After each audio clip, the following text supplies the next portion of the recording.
Ba't mo kasi nilaro yan? Hindi. Ito, kidding aside, no? So, sa mga picture na meron dito, ano yung mga nakikita niyong laro?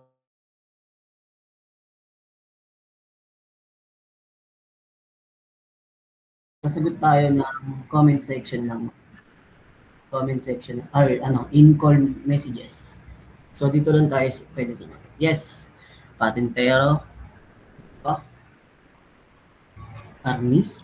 Very good. Ito, Patintero. Arnis. Arnis. Trumpo siguro. Ayun, trumpo ito. Zumba, pwede. Sepak. Ito yung sepak. Takraw. Tumbang preso. Dito, wala pa atang tumbang preso dito. Maibataya. Wala rin atang maibataya dito. Pero, no, at least kahit paano, may mga idea kayo, luksong tao daw. Bagay, tao yung nandoon, no? Lukong baka. Okay. So, so yun, class. Sa inyo ba, ano ba yung mga naging paborito nyong laro noong bata pa kayo? Ano yung mga ano yung mga naaalala nyo pa nung bata kayo? Ng mga laro nyo? 21, very good. Agawan Days, Langit Lupa, yung Langit Lupa, Imperno, ano pa? Chinese Garter, Preso, Taguan Chinelas. Ay, may nakapaglaro pala sa inyo Taguan Chinelas, no? Um, Piko, Batuan Bola, Bulan, Kutsilyo. Grabe, Bulan Kutsilyo. Ito ba yan? Dodgeball, yabang. English. Batuan Bola yun eh. So, dodgeball. Pellet gun. Laruan ba yung pellet gun? Mga hindi ata laruan yun eh.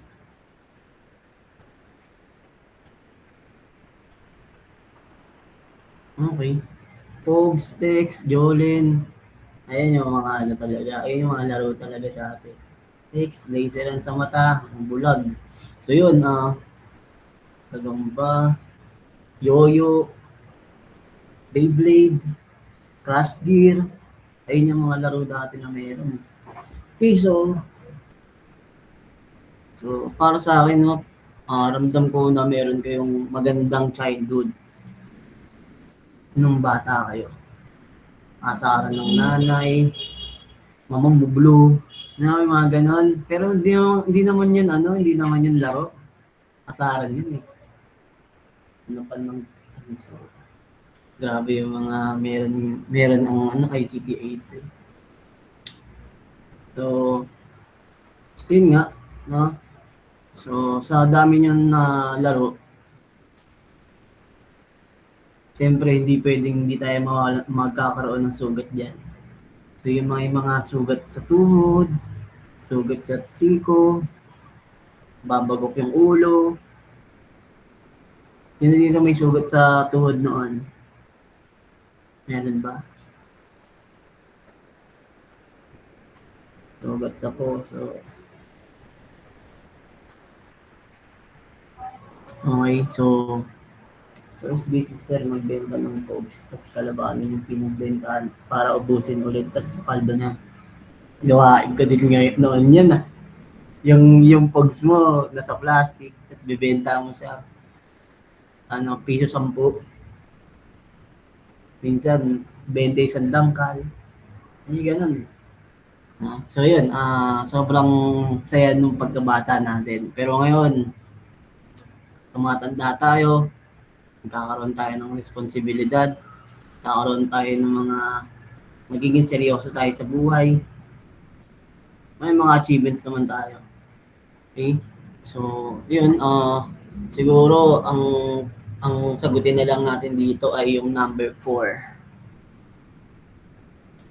Okay, so class, gusto ko sagutin nyo to yung number 4. What differences do you notice between physical education in the past and today? So, ano daw ba yung napansin ninyo na pinagkaiba between past and today. Physical education. Ano ba ginagawa niyo noon ng PE? Nung grade school, ano ba ginagawa niyo ng PE? Ngayong high school na kayo, senior high school, ano yung pinagkaiba? Sige, isipin natin. Checkan ko yung inyong notebook next meeting. So, Ginoy, mag-aayos ka ba or ililip na lang kita, anak?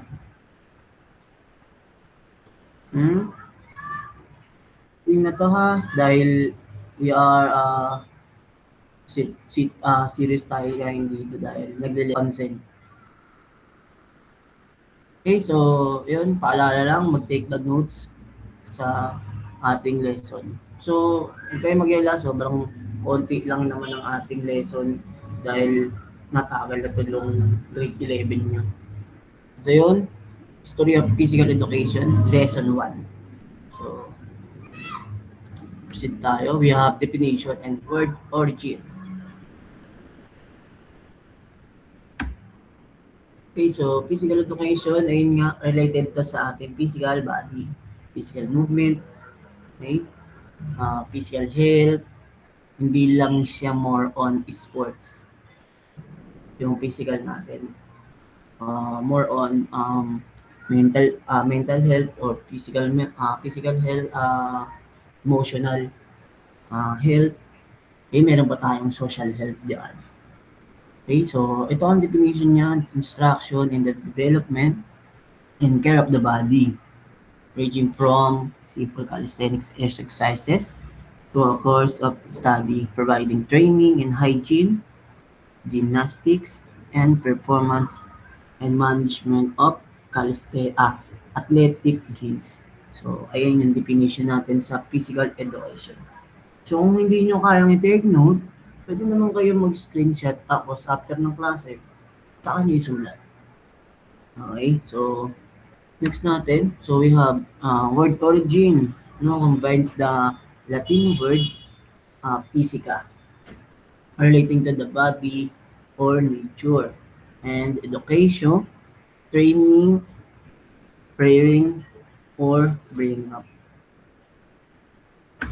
So we have next exercise from the Latin word of ex and arcere, to restrain. Okay, next one, gymnasium. Ito yung tinatawag nating court, yung sa atin, meron tayo. So we have from the Greek word gymnasium or gymnasium, meaning to exercise naked. Ito yung nakaubad talaga. Okay?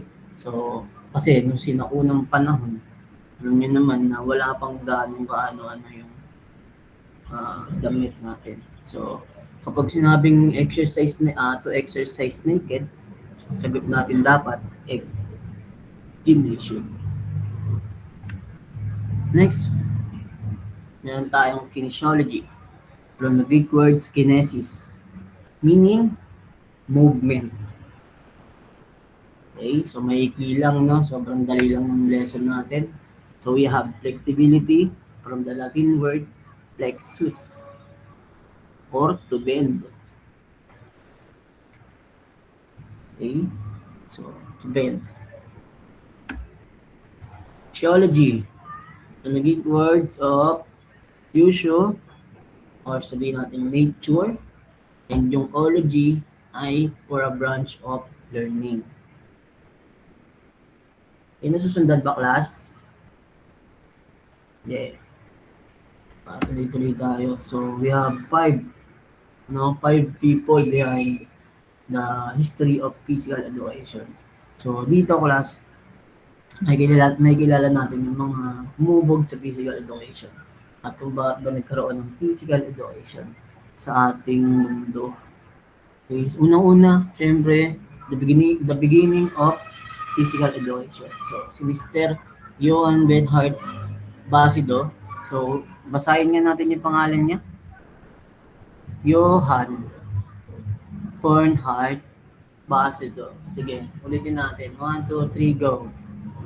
Johann Basido. Ulit. Isa pa, 5, 6, 7, go. Johann Bonhart Basido. Okay. So, nilagyan ko siya ng pronunciation para madali natin basahin at pare-pares tayo ng pagkakabasa. Okay. So, yan. So, 1724 to 1790, age of 65. So, si Mr. Johann, no, siya yung first to recognize the importance of exercise. So, mahalaga daw pala talaga ang magkaroon ng exercise ang isang tao. And itong si Mr. Johann, siya lang naman yung German educational reformer. Isa siyang teacher at isa rin siyang writer. So, si Johann, he founded the Philanthropium, or sabihin natin na siya yung may-ari ng isang school doon. So, founded siya doon, a short-lived but influential progressive school in Dessau. So, ayan yung tinatawag na Philanthropium. And isa rin siyang popular illustrated na textbook for children. So, ang tinatawag na textbook doon ay elementary work. So, okay.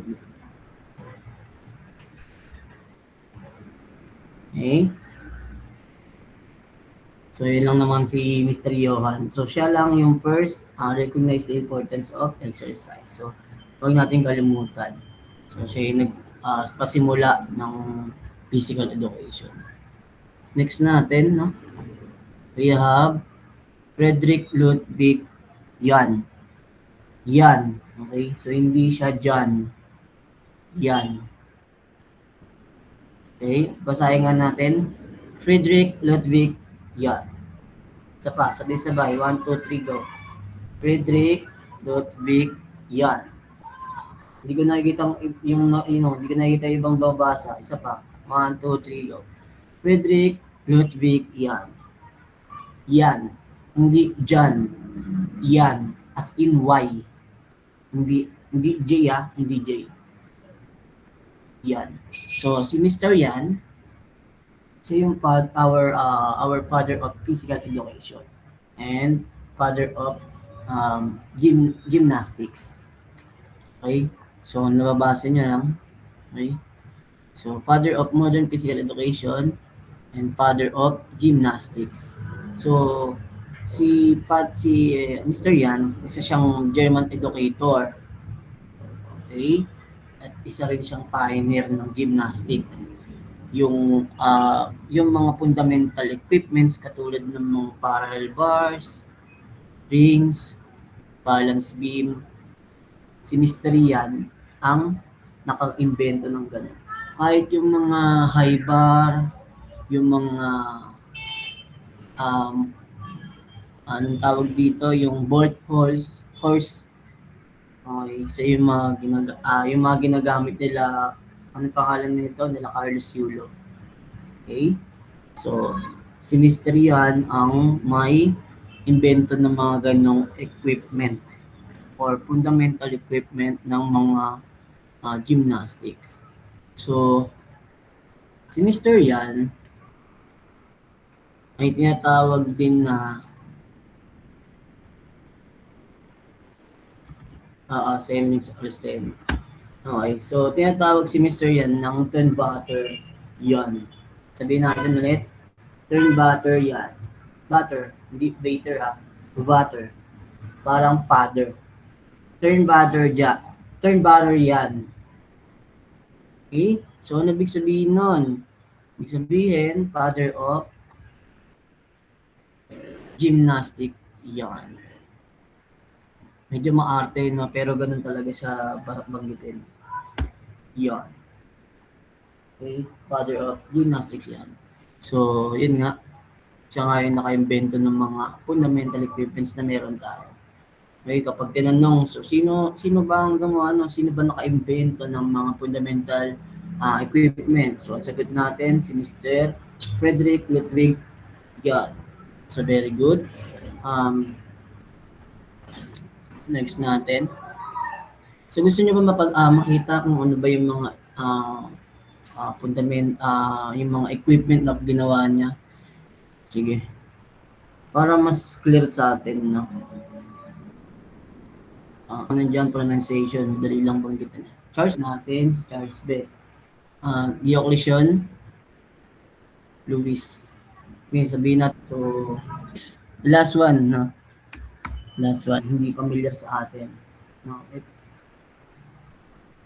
ito, we proceed to this importance.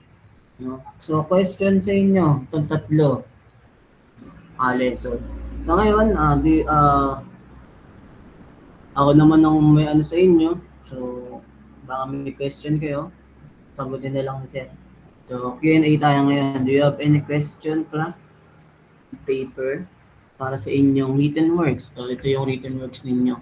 So, gagawin niyo yan sa inyong